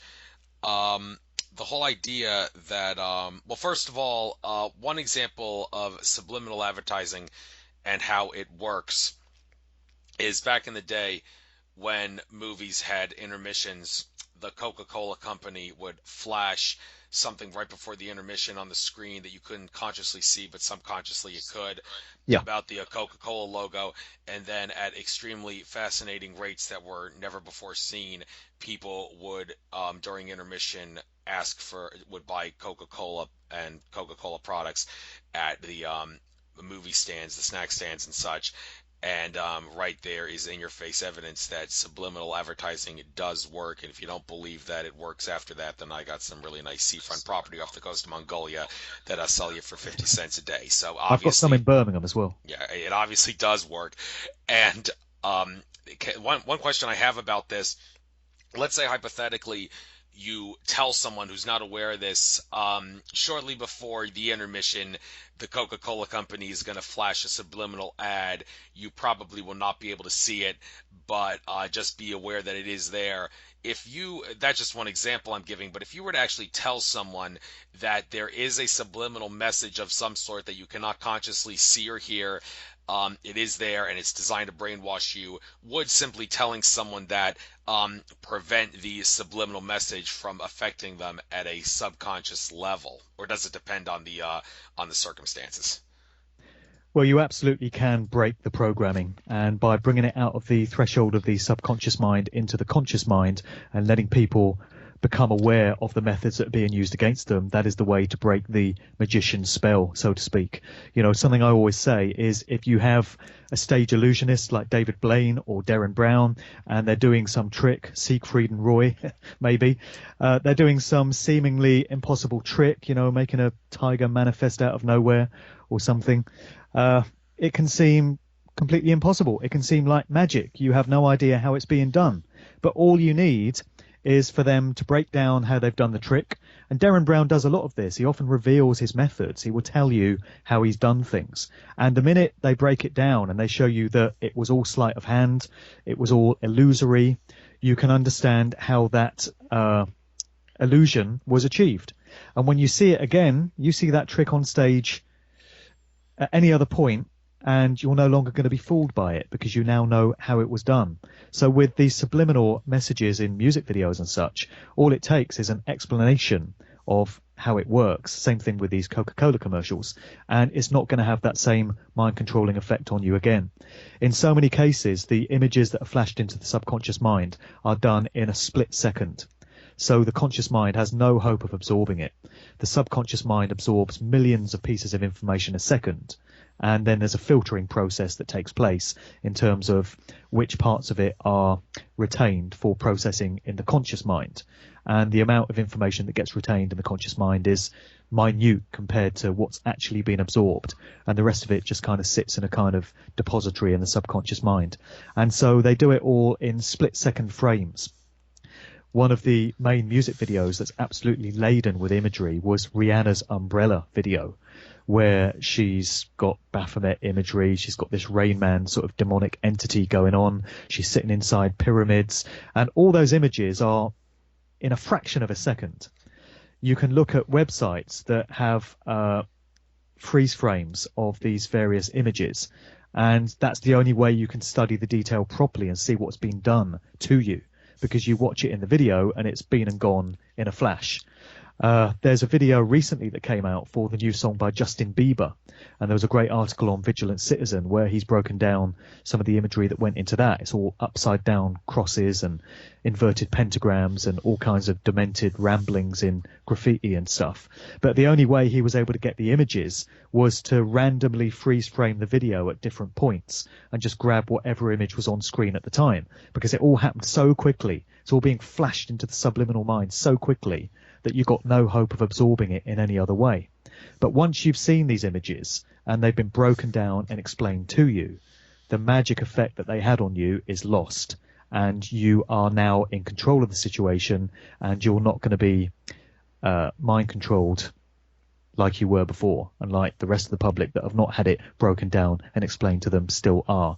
That's why I think it's so important to let people know how these methods work and allow them to study them and allow them to bring it into the realms of the conscious mind where they can understand it, and so it no longer has an effect.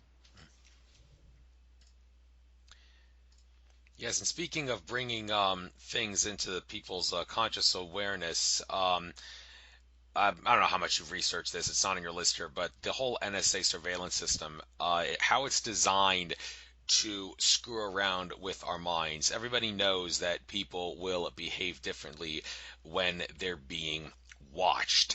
And some people have asserted that if Edward Snowden does release more secrets about the NSA surveillance system and all the corporations and such that are involved with it, he's actually doing more harm than good, because at this point the NSA knows the cat's out of the bag. We got to acclimate people to accepting and conditioning them into going along with this surveillance system at this point.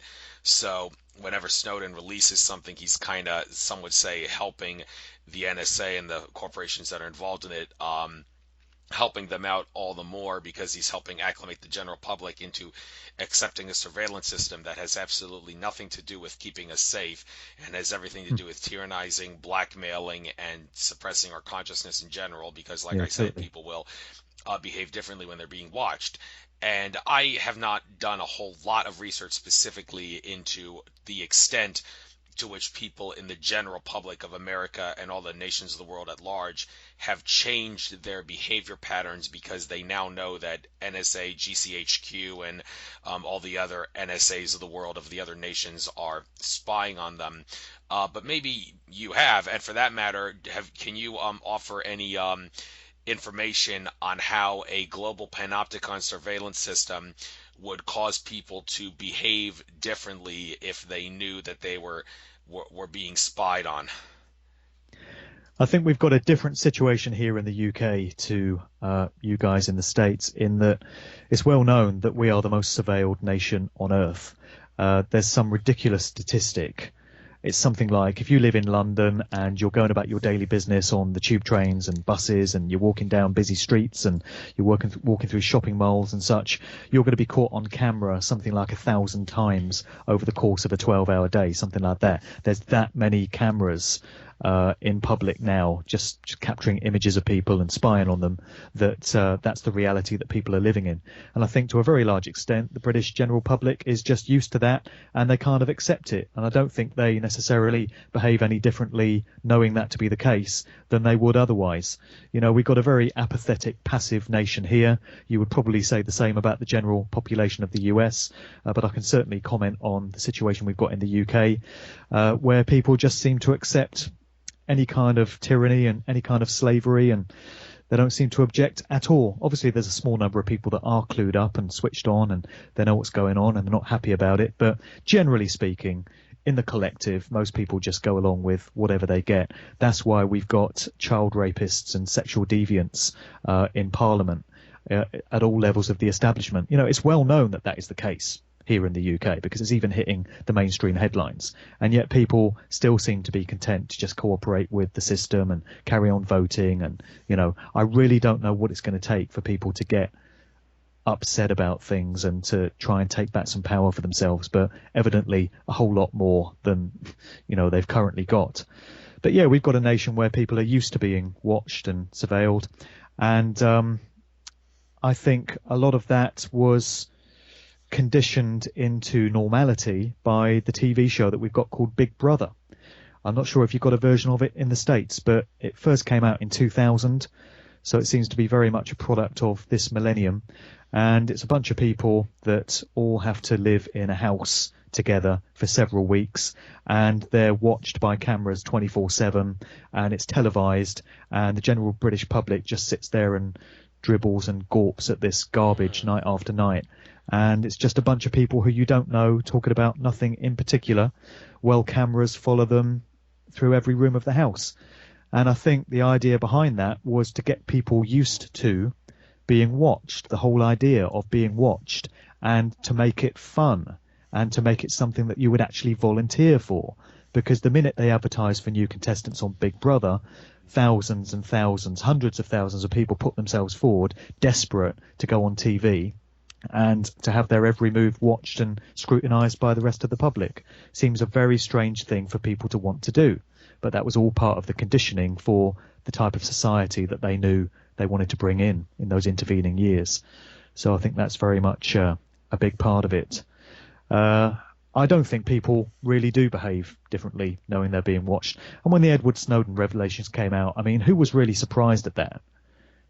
To be honest, who was really surprised at information that various government departments were watching us and tapping our phones and listening into our conversations? We're on Skype at the moment. I've got no doubt that there's some monitoring going on right here now. You know, you just accept it. It wasn't really news when he came out with those revelations for a great many of us that understand what's going on. Anyone that was surprised by that has not been paying attention. Thanks. And let's see if we can get people to pay a little more attention to some specific forms of occult symbolism and such. What are some of the more prominent forms of occult symbolism that you have seen in your research relative to some other forms of occult system that may not be as prominent that the powers that be are throwing at us in the music video stage shows? So let us know what are some of the most popular ones that maybe people could be out looking for. The most popular ones are probably ones that I've referred to already, and they're ones that people are going to have seen time and time again. We have these hand signals that you keep seeing in videos, and you see artists and celebrities doing it in public. When they're caught by a camera, they just feel the need to momentarily throw up these hand signs. We've had the horned hand one, which we've mentioned, and all these signs come with a cover story attached, an innocent sounding cover story, so they can be written off. And the horned hand one is a variation on this hand sign that is supposed to be part of the deaf sign language that was invented by this woman called Helen Keller. And it's supposed to mean I love you. And when you arrange the two fingers and the thumb in a certain way, it's supposed to spell out a capital I, an L, and a U. And so when you see somebody like Obama or George W. Bush or Hillary Clinton throwing up this sign, the innocent cover story is that they're saying, "Oh, I love you." They're just saying, "I love you" to their crowd, to their followers. But knowing what we do about the likes of Hillary Clinton and Obama and George W. Bush and their true nature, I think "I love you" is probably not a message that we can expect to be seeing from those type of people. I think there could be another message going on there. And researchers into the occult significance of these symbols will tell you that that is invoking Baphomet, this sort of androgynous entity that is said to be representative of these deities that the dark controllers of the entertainment industry revere. So you've got that one, and then you've got the sign where you sort of put your thumb up and you curl your finger around it, and it's supposed to mean okay. You see celebrities doing this the whole time. You see politicians doing it as well. There's so many pictures on the internet of prominent world leaders doing it. And the cover story attached with this one is it means it's okay. Everything's fine. But then, of course, researchers into the dark occult have a different connotation they put on that, which is that it's actually invoking a 6. It's supposed to represent a figure 6, and you've got the other three fingers of the hand raised, which is suggesting it's 6 3 times to the power of 3, i.e. 666, the number of the beast out of the Book of Revelation, and all these other sort of evil connotations, which seem to be very much favoured by those that control the industry. So you've got that. Then you've got the triangle of manifestation that I mentioned, which is this pyramid sort of hand sign, which is usually held over the left eye. You see Jay-Z doing it. He tells you it's his rock sign. He tells you he invented it, and it's supposed to represent the rags to riches bling kind of culture behind hip hop. It's supposed to be a diamond. And it's supposed to be in reference to the record label that he co-founded called Rockefeller Records. Interesting choice of name. But Jay-Z didn't invent that symbol. It's ancient, it's archaic, it goes right back to ancient civilizations around the world, and you find out that it was one of the favoured symbols of Anton LaVey's Church of Satan, and also the AA Argentum, Astrum Argentum, occult secret society, which was for a time led by Aleister Crowley. And you find the same thing about the 6 sign as well. That was very much favoured by the Church of Satan, the AA, and various other, the OTO, and these various other occult secret societies. So they're not as innocent as the cover story would have you believe. And there's got to be a reason why we keep seeing these symbols being flashed up time and time again. It's all indicative of these people's membership of, this industry machine that is very much steeped in dark occultic practices that go on behind the scenes that people would be absolutely shocked to learn about. Indeed, they would, and something I'm a little shocked to hear about to some degree. It says here the connections between the military intelligence services and the music industry in the U.S., UK, and beyond. We just talked about the NSA system and how it could tie into the music industry to some degree, but military, that's something a lot of people may not be aware of. Could you tell us about the ties with the military and music industry? Yeah, during the course of researching this book, I've just ploughed through so many articles from so many different authors and researchers and gone right back to the early days of the industry, both in the UK and the US. So we're going back to, the days of Elvis Presley and Buddy Holly and Little Richard and Jerry Lee Lewis and guys like that in the States. And then in the UK to the very early days of the industry, Cliff Richard and, producers like Joe Meek and Brian Epstein, producer for the Beatles, and going back to the early days of the Rolling Stones and all this sort of stuff. And time again, there are these common threads, these common elements that just keep cropping up in the background story of the music industry through the ages. And these elements are Jewishness. So many of the key players behind the industry, those that control it, and many of the artists identify themselves as Jewish. And the Jewish hold and control over the entertainment business, whether it's movies, music, or television, just cannot be denied. It's very unpopular with a lot of people for that to be said. And a lot of people don't want to come out and say it because there are mechanisms in place to demonize anyone who says anything vaguely critical of Jewish people. I'm not even being critical here. I'm just pointing out a fact that there is massive Jewish control, or control by those who identify themselves as Jewish, in the industry. And there's got to be a reason for that. It's not anti-Semitic to point it out. It's a fact. And I think if so many of these people controlling the industry were not Jewish, but let's say Swedish or Malaysian or Kenyan or Portuguese, people would find it quite strange. And they would say, why are there so many Portuguese people controlling this particular industry? But because it's Jewish people, and because you get slammed so much for saying anything vaguely critical about Jewish people, it's a fact that just seems to slip under the radar of so many people. But it is true. And then you have homosexuality as well. It can be equally unpopular or unwelcome for people to hear that because of other mechanisms that are in place. And whilst it's not anti-Semitic to point out there are large numbers of Jewish people controlling the industry, it's not homophobic to point out that homosexuality keeps rearing its head time and time again as well. You also have child abuse and paedophilia, which is absolutely rampant in the story of the music industry. There are so many interlinking connections between paedophilia in the entertainment industry and in the ranks of politicians and other levels of the establishment, particularly in Britain, that it just beggars belief. And then you have what's the other element? I've lost my train of thought there for a minute. But backgrounds in the military intelligence services, family backgrounds in some level of military intelligence, so-called, or some other government department, or some other aspect of the secret services. A lot of people are probably familiar with the work of Dave McGowan, the author and researcher who's done so much work into the story of Laurel Canyon, this community in Los Angeles, which spawned so many of the key players in the hippie, counterculture, anti-establishment music scene of the mid to late 60s in the US.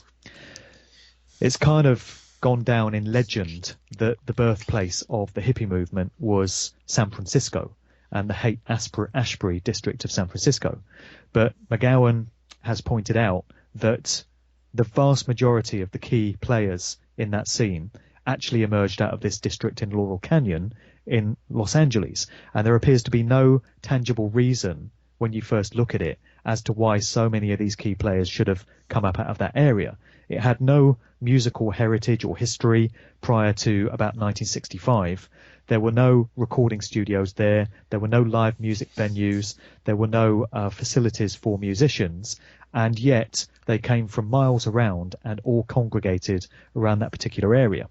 And, you know, the artists that were involved is pretty much every big US name from the mid to late 60s. You know, the Doors were involved, Frank Zappa and the Mothers of Invention, the Mamas and the Papas, Buffalo Springfield, Captain Beefheart, Joan Baez. There's connections to the Beach Boys, Joni Mitchell, Neil Young, Crosby, Stills, Nash and Young, Arthur Lee and Love. That's just a few off the top of my head. There's many, many more. But McGowan started to ask why it was that all these artists came out of this one particular area. And it turns out there was a big military intelligence research base that just happened to be situated in that particular district of LA, around which all these musicians congregated. And he then did some digging into the family backgrounds of all these musicians. And he found that pretty much without exception, in every single case, the families and the fathers of these musicians were involved in some capacity in military intelligence or some other government department. They were employed by the CIA or the Department of Defense or some other, aspect of the military security services. Why should this be? And this clearly is more than coincidence. The classic example is that of Jim Morrison, which McGowan always cites. Jim Morrison of the Doors, his father turns out to be Admiral George Stephen Morrison, who was the US naval commander who was in charge of the fleet of ships in the Gulf of Tonkin incident which springboarded the US into a very bloody and prolonged ground war in Vietnam and Southeast Asia generally. And it's now acknowledged, even in the mainstream, that the Gulf of Tonkin incident, so-called, never actually happened, or certainly didn't happen the way we were told it did at the time. So it was a classic false flag operation, and it involved America in the Vietnam War and the deaths of who knows how many millions of people over several years. And Jim Morrison's dad was the guy that played a pivotal role in bringing that into place. Why should there be any connection between a musician who was viewed as anti-establishment, anti-war, a symbol of youthful rebellion, and, an establishment military connection there? It makes no sense on the surface. And so he delved into all the other musicians, and it turns out Frank Zappa's father was involved in chemical warfare research at the Edgewood Arsenal military base, and Zappa himself was actually born there. And in every other case, there are military, industrial, intelligence, security service connections behind all these musicians. And that raises the interesting question of how organic and grassroots and natural that whole hippie movement was, and whether these musicians were all expressing themselves creatively and spontaneously, or whether it was all a completely controlled and contrived exercise, in league with this military base that just happened to be present there in Laurel Canyon, and whether that whole scene was just completely manipulated and it was designed in conjunction with a continuation of the MK Ultra program, and this aspect of it involved foisting large quantities of LSD onto the youth of the time. You had guys like Timothy Leary and Ken Kesey and his Merry Pranksters, which was this sort of hippie commune that used to go around in a bus dishing out free tabs of LSD to all the kids around San Francisco. And, researchers are now looking into the possibility that whole movement was designed to just get young people tripping out on acid, listening to this music and disengaging from any kind of activism, not getting involved in objecting to the Vietnam War in any meaningful way, not getting involved in any of the civil rights protests that were going on at the time or any other, political activism, but just instead just getting a bunch of tripped out, stoned out kids going to festivals and, tuning out. And that seems to be the common consensus now as to what that whole scene was all about. And then when you go over to the UK, simultaneous with what was happening in the US, you have a whole bunch of connections to military intelligence and research and stuff here. I mentioned Syd Barrett of Pink Floyd and his connections to Cambridge University, research that was going on there. Brian Jones, the founder member of the Rolling Stones, it wasn't Mick Jagger or Keith Richards. Brian Jones was actually the guy that instigated that group.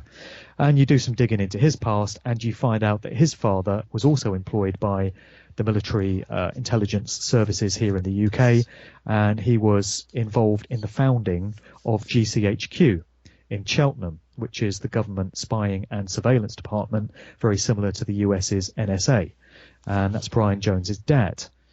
And Brian Jones was discovered dead in the swimming pool of his house on the 3rd of July 1969, aged 27, in very mysterious circumstances.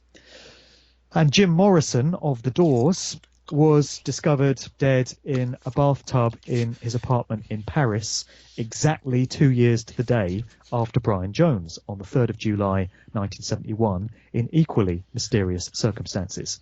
So here on both sides of the Atlantic, you've got stories of rock musicians who on the surface are supposed to be all about rebellion and anti-establishment, who actually have family connections to government departments.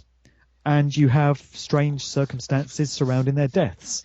And they both died at the age of 27, making them members of this infamous and fabled 27 Club, alongside so many other musicians like Jimi Hendrix, Janis Joplin, Amy Winehouse, Kurt Cobain, and so many others. So it's all very strange and mysterious stuff. And as I said, wherever you look, if you're prepared to go there, you find Jewish personnel, you find homosexuality, You find child abuse and paedophilia in the case of lots of these artists as well, and you find family backgrounds in military, intelligence, and government circles. It's all very strange. What could it all mean? Well, actually, just one clarification. You say use the word Jewish. When you say Jewish, are you actually meaning to say Rothschild Zionist? Well, I'm saying that there are many people in the world today who identify themselves as Jewish, who do not necessarily have any kind of genealogical ancestral link to the land of Israel. Yes, it very much ties in with Zionism, and it ties in with Ashkenazi Jews.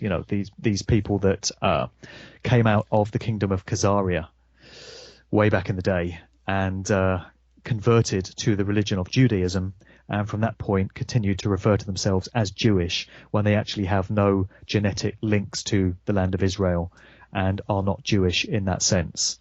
Just to clarify, that's what I'm meaning by that, because it seems the vast number of people who identify themselves as Jewish within the circles that we're talking about here are not genetically Jewish in that sense. Okay, thanks. I hope that's clear. Yeah, it is. It is. And moving on, we have just a little over 20 minutes left in this interview, so maybe you have to Sure. cover these last few things on the fly. Let's try to kill two birds with one stone here. Systematic degradation of hip hop genre in particular, and also another music industry that has seems to have one specific noticeable flaw with it. The country music industry in regards to child trafficking and such. I don't know if child trafficking is the right word for me to use, but a couple noticeable figures in the country music industry. Chris Christopherson seems to be a pedophile of sorts, and also Kathy O'Brien, who wrote Transformation of America. I believe she talked about how she was raped for all intents and purposes by country music singer Boxcar Willie, Yes, she and did. Yeah. the pedophilia is very prominent in the country music industry. So if you know anything about that, tell us about pedophilia in the country music industry, and then after that, you wrote here the systematic degradation of the hip hop genre in particular. Let's do that. Yeah, I think if we've only got 20 minutes left, it might be good to get on to the Paul McCartney stuff, because I did particularly want to talk about that. And also, the last item there was the strange circumstances surrounding the deaths of Jimi Hendrix, Jim Morrison, and such. It might be good to just finish off on those two and maybe leave the hip hop stuff for now, if you're happy to do that, because I did particularly want to get that in. What do you think? All right, fine, but let's just try to do it on the fly so we can try to get this all in here. Strange and occult aspects of the Beatles and the Rolling Stones, including Well, no, the. I can answer your country music question, but I just wanted to get in there and mention trying to get those last two items in. But I'll answer the question now about the country scene. I don't know a great deal about the country scene. It's not one I've studied in such depth as hip hop and rock generally. But Fritz Springmeier did tell me a few things about the country scene when I was interviewing him a couple of years ago. And he mentioned Dolly Parton. And he mentioned that she shows all the classic signs of being a trauma-based mind control victim, a dissociative victim.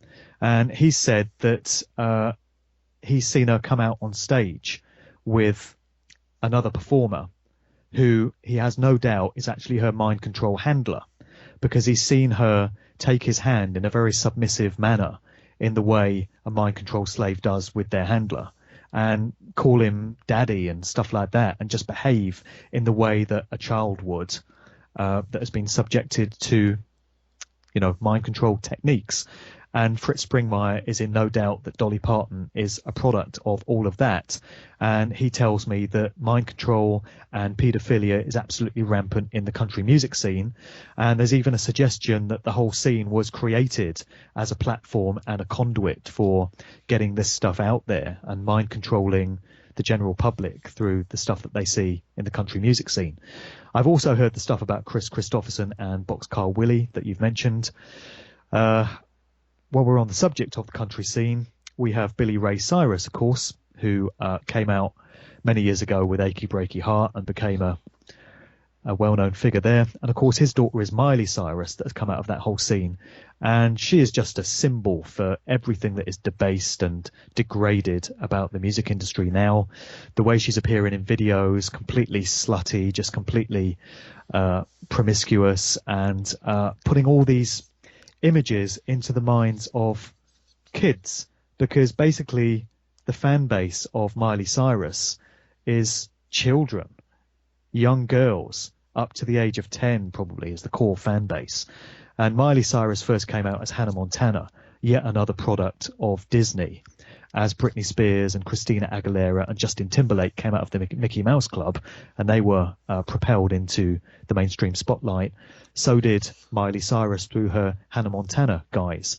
And of course, that was all about her being squeaky clean and wholesome and girl next door and all of that. So they get a fan base of kids in place with this character, and then they completely switch it and completely flip things around. And she then comes out as Miley Cyrus, as this degraded, sort of slutty character, you know, basically putting pornography into videos that are going to be watched by young kids. When is it ever a good idea to have girls of 7, 8, 9 years of age watching Miley Cyrus, you know, simulating masturbation on stage shows and simulating oral sex and stuff? It's just all part of the agenda towards debasement generally, and the corruption of morals. And they're doing it in many different ways, and videos and stage shows and stuff are just a part of that. So yeah, there's a loose connection there to the country industry, but it's all connected at the end of the day, and all these different genres have their own part to play in the overall agenda. Thank you. We'll get to hip hop later on. We don't have to. We can go a little past 2 hours, or maybe 2 hours 5 minutes, just to finish a thought or something. But let's Okay. skip the hip hop thing. Go right to the strange and occult aspects: Beatles, Rolling Stones, including the Paul is Dead phenomenon. Talk about that, please. Yep. Okay. We'll get on to Paul is Dead shortly. Generally, with the Beatles and the Rolling Stones, there are many strange occultic aspects and sort of unanswered questions with both these groups, and I've delved into both of them quite heavily for the book. The Beatles, there are many researchers now who seem to think that the Beatles were a creation of the Tavistock Institute of Human Affairs in London, which is this kind of think tank based all around mind control and social engineering. It's very similar to the Frankfurt School in Germany, and it would have parallels in many other countries as well. And there's a former British intelligence guy by the name of John Coleman. He's dead now, but he became a bit of a whistleblower after his intelligence career, and he started speaking out about some of the stuff that goes on behind closed doors and some of the connections between the rock music industry and military intelligence. And he put forward the view that most of the Beatles' early songs were not written by them themselves, but they were actually penned by a guy called Theo Adorno, who was a prominent figure in the Frankfurt School. And the idea was that the Beatles were put together for social engineering purposes, and that they were all stooges and dupes in this. And the public was presented with this idea that it was these musicians that had come out of Liverpool, that it was a band that had formed organically, and that their overnight success was just this sensation that had taken on a life of its own. But, you know, the alternative view is that the Beatles were manipulated into place as the most popular group of the 60s because they had some work to do for a particular agenda. And for the first few years, their songs were all quite innocent and wholesome in their nature. It was all, I want to hold your hand, please, please me, she loves you. And round about 1966, their music started to change. And it started to change in line with stuff that was going on elsewhere. This was the start of the psychedelic era. This was when LSD started to enter youth culture. And this was when the music coming out of Laurel Canyon in the States was starting to change as well. And it was all kind of anti-war, anti-establishment, at least on the surface. That's when you had the birth of the whole hippie movement and anti-establishment.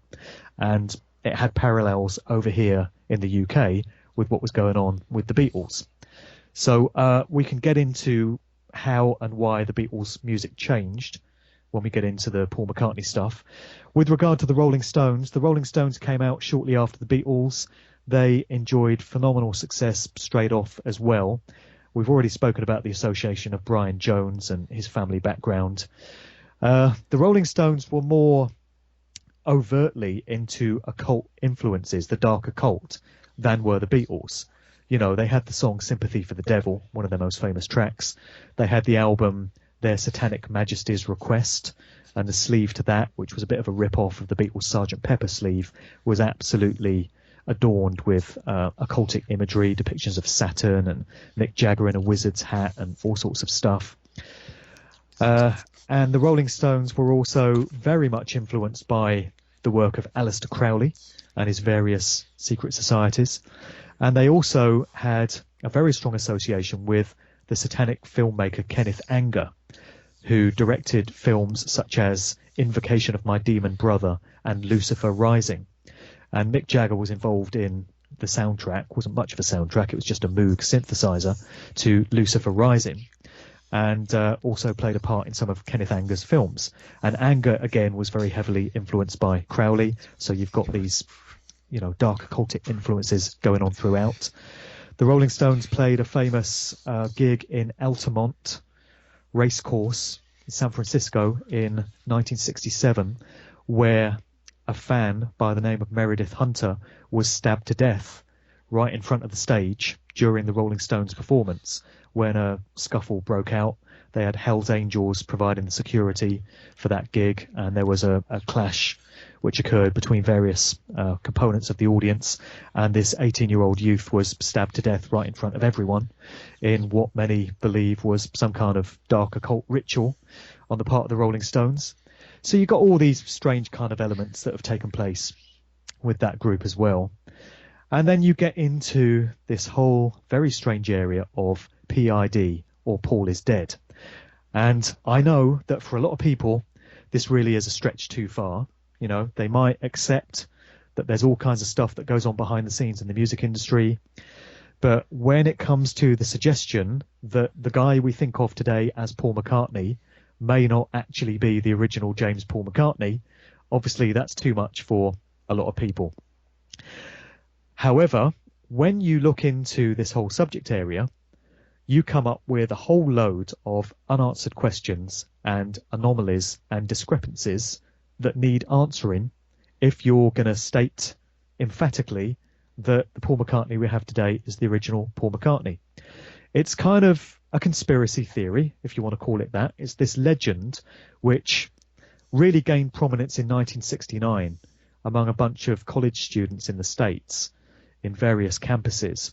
And they said that they had pieced together a bunch of symbolic clues in the Beatles' music in the form of backmasking, subliminal messages, and also in the form of visual clues on album sleeves, which were telling the general public that the real Paul McCartney died in 1966 and was replaced. Remember how we started off the conversation talking about predictive programming, how they like to put depictions of what's really going on in plain sight, but they do it in symbolic encoded form, and they leave you to kind of decipher it and work out what's happening. They seem to feel the need to state it, to put it out there. And many people believe that that's what they did with this strange case of Paul McCartney. So the idea is that the real Paul McCartney, at some point in 1966, was in a recording studio session with the other Beatles, and they got into an argument, and Paul stormed off and got into his sports car and sped off through the streets of London and was involved in a road crash, and he died. And the conventional story, or the conventional version of the conspiracy theory, is that Brian Epstein and the other Beatles and the other forces behind them panicked and worked very quickly to replace him with an imposter that could take his place and be passed off as Paul, so that the public would be none the wiser. I do think that there are some flaws with this version of the story, because it depends on them being able to find someone that was prepared to step into the role of Paul McCartney right there and then, and play that role for the next 50 years. He had nothing else on his schedule, nothing else to do in his life. And of course, he would have to have had sufficient musical talent and look enough like the original Paul McCartney to be able to carry it off. There's another version of what happened, therefore, which is that the original Paul McCartney was deliberately taken out for some reason, and that they had been able to spend some time preparing and training this double to come in and take his place. That does seem to be the most feasible of the two. I'm not stating for definite that any of this is what happened.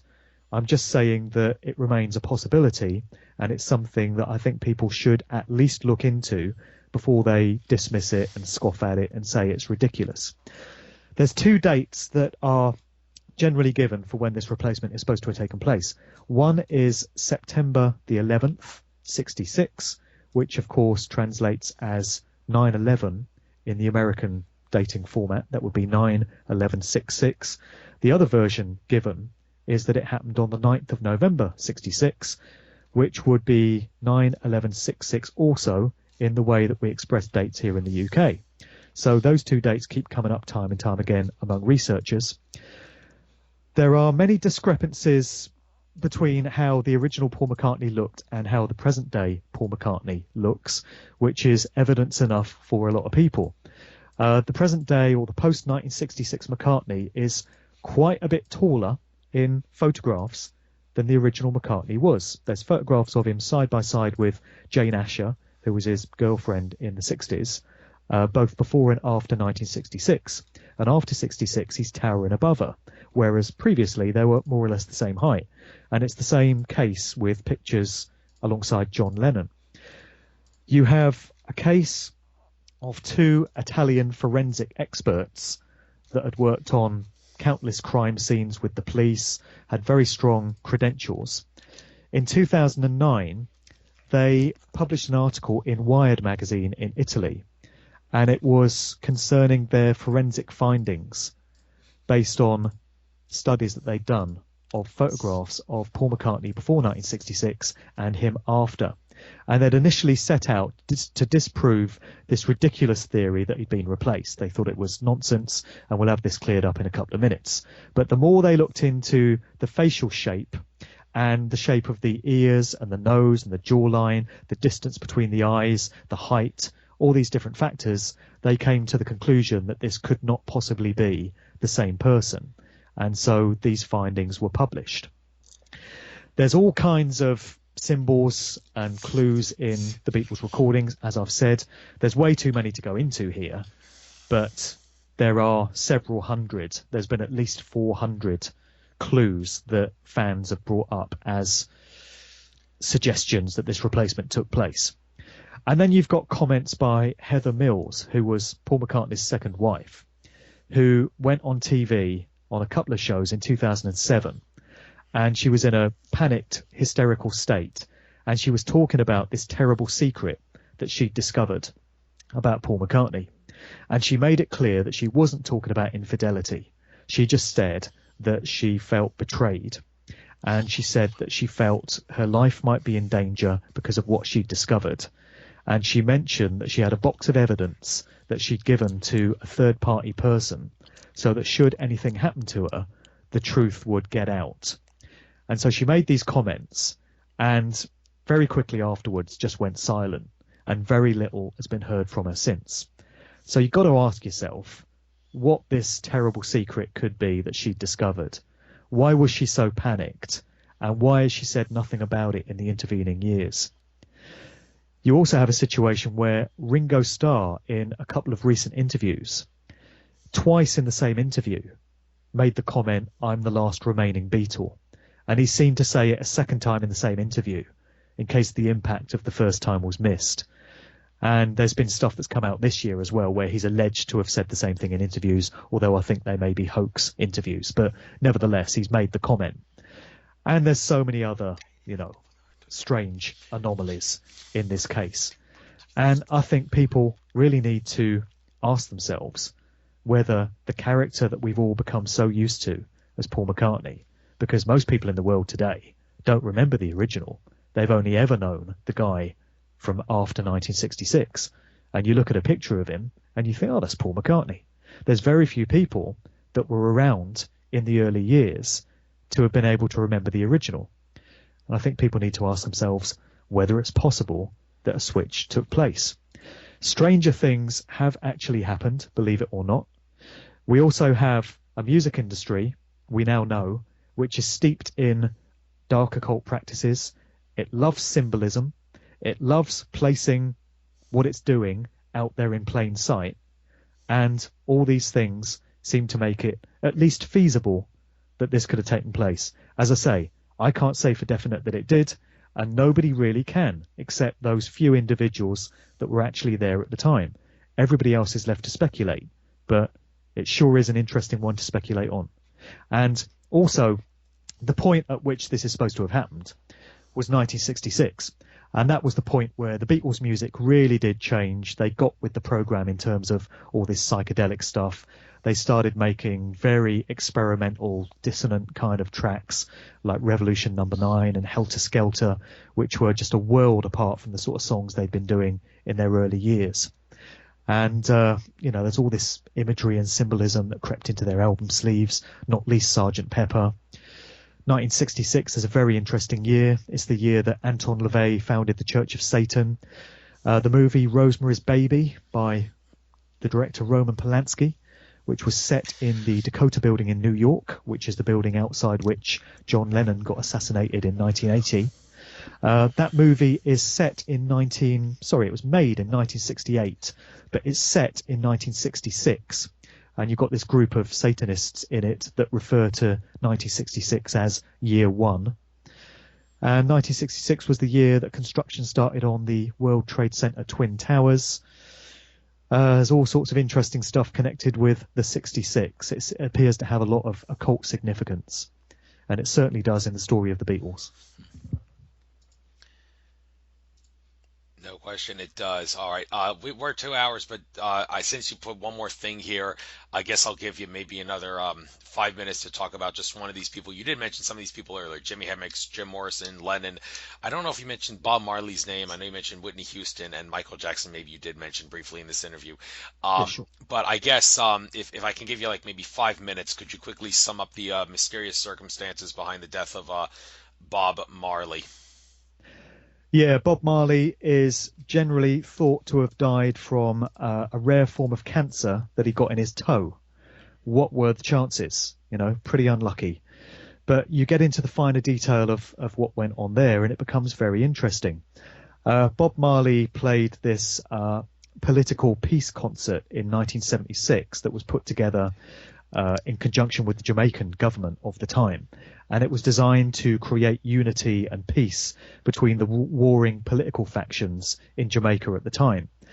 But this had caught the attention of the CIA, who had sent a bunch of agents down to Jamaica to keep an eye on what was going on, because they had an interest in the political regime of Jamaica. And at this concert, Bob Marley was due to perform along with other artists. And a couple of days before the concert, his house just happened to get shot up.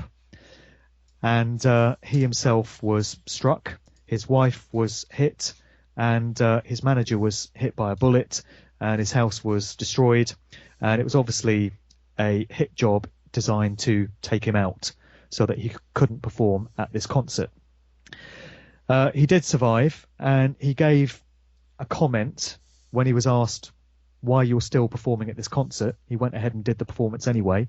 He said, the people that are trying to make this world a worse place don't take a day off, so I can't either. And then he stunned everyone by, performing at this concert. So obviously, by that point, he was considered very dangerous by the CIA and very much a thorn in the side of the plans that they had. And Marley had become, understandably, quite suspicious of those around him by this point, and he'd taken to living in a sort of compound surrounded by bodyguards and a small circle of trusted friends. But he was approached by a documentary filmmaker a short while after this concert who said that he wanted to make a film about him. And this filmmaker was allowed into the compound, and he brought with him a gift, which was a pair of boots. And in some versions of the story, it's a pair of football boots. In other versions of the story, it's cowboy boots or some other kind. But whatever the case, witnesses that were there at the time say that Marley took the boots from this guy and he put them on, and straight away he yelped in pain. And when they looked inside one of the boots, they found a length of copper wire that had protruded his toe. It had gone into his toe. And of course, the idea is that it contained some kind of cancer-causing agent that went into his toe, and it caused the cancer to slowly spread throughout his body. And it was when he was playing football sometime later that he did happen to break his toe, because the toe had been weakened by, being pierced by this copper wiring. And when he went to get it checked out by a doctor, they discovered that it was cancerous. And it would appear to be a result of this boot. And it turns out the identity of the documentary filmmaker that brought the boots in as a gift happens to be none other than a guy called Carl Colby. And he turns out to be the son of the former CIA director, William Colby.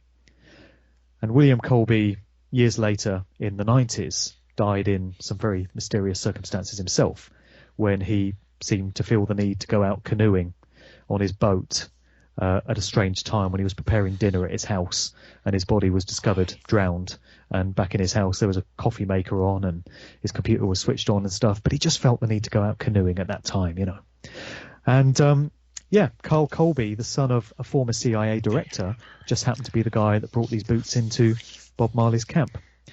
And it took Marley a number of years to die from it. He eventually succumbed on the 11th of May 1981, and this event would have been 1977, so that's about 4 years later.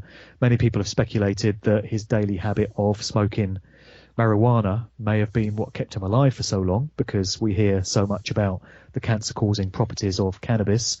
But either way, they got him in the end, and he died after a very prolonged illness in 1981. And so there was another thorn in the side of the establishment that was neatly taken care of in circumstances that not everyone knows about.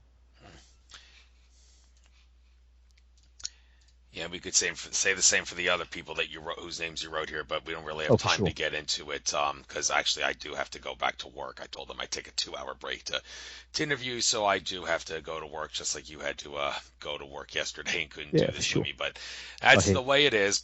So since the show's coming to an end, I guess I'll tell you the same thing I tell all of my guests. You are a fascinating individual, Mark, and I have no doubt that I could do another show with you if I wanted to. But one of my goals with this radio show is to get as many different people on my show as possible before I start giving any one specific guest double dips, as I feel that is the fairest, most impartial, and most informative way of doing a show that seeks to expose the true and false nature of reality for what it is and what it isn't. And that does mean, I regret to say, that I will probably not be asking you to come on my show again, but that's only because I need to give thousands of other fascinating individuals the chance to have some glory on my show. However, I will make sure this one interview that we did does get spread far and wide. I'll upload it to YouTube, and I'm glad to hear you did record this for me, so if something unfortunately does come about that this didn't work, I don't see why it would, but if it didn't record, I guess I'll give you a contact, and then you can send it to me, and we'll make sure that this interview gets uploaded to both Blog Talk in the next few days as well as YouTube shortly thereafter. Mark, it was a pleasure. This is Andrew Fisher from Nature of Reality Radio, going to be signing off. And Mark, I wish you the best of luck in your future endeavors. Thank you, man. All right, take care. Okay. Later. Bye. So Andrew Fisher signing off. Enjoy the rest of your trek through our infinite consciousness, everyone. Okay, well, we got a recording one way or the other, whether your end or mine. All right, that's good to know. So long. Okay, cool. Let me know when it goes up, yeah? All right, will do. Good to talk to you.